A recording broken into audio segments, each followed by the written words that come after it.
Perkenalkan, nama saya Muhammad Faizal Rahman dengan NIM 007. Perkenalkan, nama saya Alicia Putri Amadani dengan NIM 024. Perkenalkan, saya Sabrina Isnaryani dengan NIM 042. Saya Nadia Suluki dengan NIM 009. Kami akan membandingkan pelaksanaan WFH bagi aparatur sipil di berbagai negara.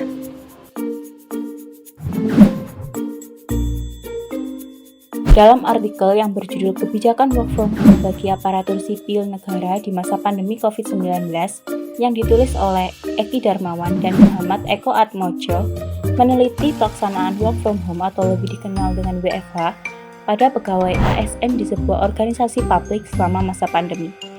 Fokusnya adalah meneliti bagaimana WFH mempengaruhi kinerja pegawai, khususnya terkait efektivitas pelaksanaan tugas, komunikasi kerja, serta pencapaian target.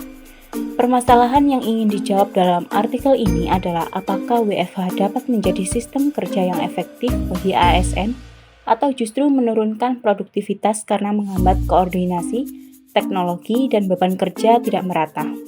Jika dibandingkan dengan artikel kedua yang berjudul New Development How Working from Home Influences the Governance of Municipally Owned Corporation and Affect the Public Interest yang ditulis oleh Kira Aman and Cisbom, lebih berfokus pada bagaimana WFH mempengaruhi governance atau tata kelola Municipally Owned Corporation atau MOCs di Belanda, serta bagaimana perubahan tata kelola tersebut berdampak pada kepentingan publik.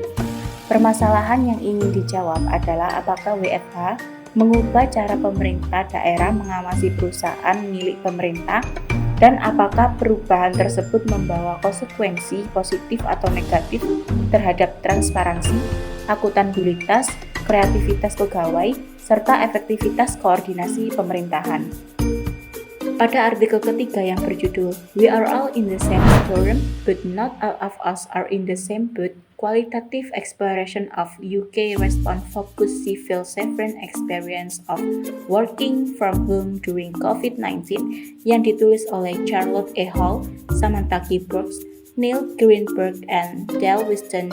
Artikel ini berfokus pada pengalaman pegawai pemerintah pusat Inggris yang dianggap sebagai pekerja frontline selama pandemi COVID-19, tetapi harus melakukan pekerjaan kritis tersebut dari rumah. Masalah utama yang ingin dijawab adalah bagaimana pengalaman mereka bekerja dari rumah sambil menjalankan tugas pandemi yang intens dan sangat menuntut, apa saja hambatan, tantangan, dukungan, serta pelajaran yang bisa diambil, apa saja dukungan yang diberikan organisasi, dan apa saja rekomendasi mereka untuk keadaan darurat kesehatan masyarakat di masa depan. Artikel 1, subjek penelitian adalah pegawai negeri sipil atau ASN pada sebuah instansi pemerintah. Mereka adalah pegawai yang menjalankan tugas kantor dari rumah selama masa pandemi. Artikel 2, partisipan penelitian adalah 22 pegawai pemerintah daerah Belanda yang terlibat langsung dalam governance MOCS seperti municipal secretaries dan strategi advisor dalam 3 wilayah yaitu North Brabant, Gelderland, dan Limburg North. Artikel 3, penelitian ini melibatkan 30 pegawai pemerintah Inggris atau UK Civil Servants. Semua pernah bekerja pada saat COVID-19, semua melakukan pekerjaan tersebut dari rumah atau WFH dengan rentang usianya sekitar 27-57 tahun, mayoritas perempuan 80%, 50% bekerja sebagai respons sebelum pandemi, 50% masuk saat pandemi dan berasal dari satu organisasi pemerintah pusat yang sama. Artikel pertama, penelitian dilakukan pada masa pandemi COVID-19 yaitu periode ketika pemerintah menerapkan sistem WFH secara luas. Hal ini tercermin dari konteks kebijakan dan pembatasan aktivitas fisik yang menjadi latar penelitian. Artikel kedua, wawancara dilakukan pada tahun 2022, yaitu pada masa ketika WFH masih digunakan secara luas pasca pandemi COVID-19. Konteks penelitiannya sangat terkait dengan era pandemi dan praktik kerja jarak jauh yang masih berlangsung. Lalu artikel ketiga, penelitian ini adalah kajian pasca pandemi, tetapi mengevaluasi pengalaman saat pandemi. Terdapat 2 periode terkait penelitian ini. periode pengalaman yang diteliti yaitu ketika masa awal hingga berjalannya pandemi COVID-19, tepatnya ketika Maret 2020, ketika seluruh pegawai disuruh bekerja dari rumah. Waktu pelaksanaan wawancara penelitian yaitu 19 Agustus hingga 19 September 2023. Artikel 1, penelitian dilakukan pada instansi pemerintah Indonesia. Lingkungan kerjanya adalah organisasi sektor publik yang menjalankan fungsi administratif dan pelayanan pemerintahan, sehingga seluruh responden merupakan pegawai aparatur sipil negara. Artikel 2, penelitian dilakukan di Belanda, khususnya di wilayah North Brabant, Gelderland, dan Limburg North, dengan lingkungan kerja berupa instansi pemerintahan daerah, municipal governments, yang bertanggung jawab mengawasi perusahaan milik pemerintah daerah atau MOCS. Para pegawai bekerja dalam konteks governance sektor publik, bukan perusahaan swasta. Artikel 3, penelitian ini dilakukan di Inggris, United Kingdom, dengan lingkungan kerja UK Central Government, pegawai sipil atau civil servants yang bekerja pada Public Health Emergency Response, termasuk pusat operasi dan unit teknis. Pada artikel pertama, penelitian dilakukan karena WFH menjadi kebijakan mendadak yang harus dijalankan oleh ASN akibat pandemi. Penting untuk mengetahui apakah pegawai mampu tetap produktif ketika bekerja dari rumah. Selain itu, terdapat gap penelitian di mana studi mengenai efektivitas WFH pada pegawai pemerintahan Indonesia masih terbatas. Penelitian ini ingin mengisi kekosongan tersebut dengan melihat bagaimana WFH berdampak pada kinerja, komunikasi, serta kualitas layanan birokrasi. Urgensinya adalah kebutuhan pemerintah untuk menentukan apakah WFH dapat dijadikan alternatif sistem kerja di masa mendatang, terutama menuju era digitalisasi pemerintahan.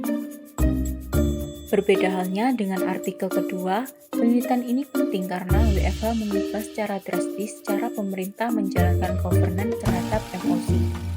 Peneliti ingin mengisi celah studi sebelumnya yang belum banyak mengkaji hubungan antara WFH, motivasi, kreativitas ASN, dan dampaknya terhadap pengawasan organisasi publik.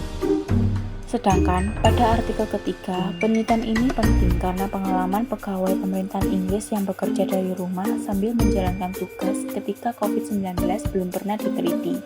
Meskipun mereka termasuk pekerja frontline yang sangat menentukan keberhasilan penanganan pandemi. Penulis menegaskan bahwa kelompok ini hilang dari literatur saat ini dan bahwa bekerja dari rumah dalam konteks krisis menghadirkan banyak sekali hambatan baru yang belum pernah dipahami. Selain itu, pemerintah perlu belajar dari pengalaman ini karena di masa depan, berbagai keadaan darurat dapat kembali memaksa pegawai untuk bekerja dari rumah, sehingga organisasi harus mampu beradaptasi dengan cepat. Tingginya turnover pegawai juga membuat pengalaman pandemi mudah hilang jika tidak didokumentasikan, sehingga penelitian ini menjadi penting untuk menjaga memori institusional dan memperbaiki kesiapsiagaan kerja di masa mendatang. Pada artikel 1, peneliti menemukan bahwa WFH dapat dilakukan tetapi belum optimal karena terkendala komunikasi, koordinasi, fasilitas teknologi, dan beban kerja.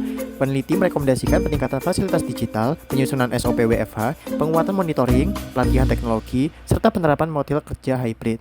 Pada artikel 2, peneliti menunjukkan bahwa WFH memberikan dampak positif dan negatif pada governance MOCS, akuntabilitas tetap berjalan, namun kreativitas, komunikasi informal, dan trust menurun sehingga kolaborasi dan koordinasi kurang efektif. Rekomendasi peneliti mencakup mempertimbangkan kondisi rumah pegawai, meningkatkan keterampilan digital, menyesuaikan tata kelola dengan komunikasi digital, serta menjaga kolaborasi informal. Pada artikel 3, penelitian menemukan bahwa WFH dapat dilakukan tetapi tidak optimal bagi pegawai yang menangani respons pandemi karena tingginya beban kerja, keterbatasan peralatan, ruang kerja, dan batas-batas kerja rumah yang kabur. Rekomendasi penelitian mencakup menyediakan peralatan memadai, pelatihan manajer, peningkatan kemampuan teknologi komunikasi, serta dukungan terstruktur agar WFH lebih efektif pada kondisi darurat di masa depan. Ketiga artikel menunjukkan bahwa WFH pada sektor publik dapat berjalan tetapi tidak pernah sepenuhnya optimal, terutama ketika diberlakukan secara mendadak pada masa pandemi. Namun, masing-masing artikel menyoroti tantangan dari sudut yang berbeda. Artikel 1 menekankan bahwa WFH bagi ASN Indonesia terutama terhambat oleh keterbatasan teknologi, digitalisasi yang belum merata, dan kesiapan SDM, sehingga kinerja dan pelayanan publik menurun. Lalu artikel kedua menunjukkan bahwa di Belanda WFH berdampak pada tata kelola MOX, terutama menurunkan kreativitas, interaksi informal, dan kualitas hubungan kerja, walaupun akuntabilitas formal tetap berjalan. Lalu artikel ketiga menyoroti pengalaman sipil Servan Inggris yang menangani respon pandemi dan menemukan bahwa WFH bisa dilakukan tetapi melelahkan, dipengaruhi faktor personal, ruang kerja, manajemen, dan dukungan organisasi. Secara keseluruhan, ketiga artikel sepakat bahwa WFH bukan sekedar soal memindahkan pekerjaan ke rumah, tetapi membutuhkan infrastruktur digital yang kuat, kemampuan teknologi pegawai, manajemen yang adaptif, dukungan emosional, serta kebijakan dan protokol yang jelas. Semua artikel merekomendasikan arah yang sama, yaitu perlunya penguatan kapasitas digital, model kerja hybrid yang lebih fleksibel, dan peningkatan kualitas kepemimpinan agar WFH dapat diterapkan secara lebih efektif pada situasi normal maupun darurat.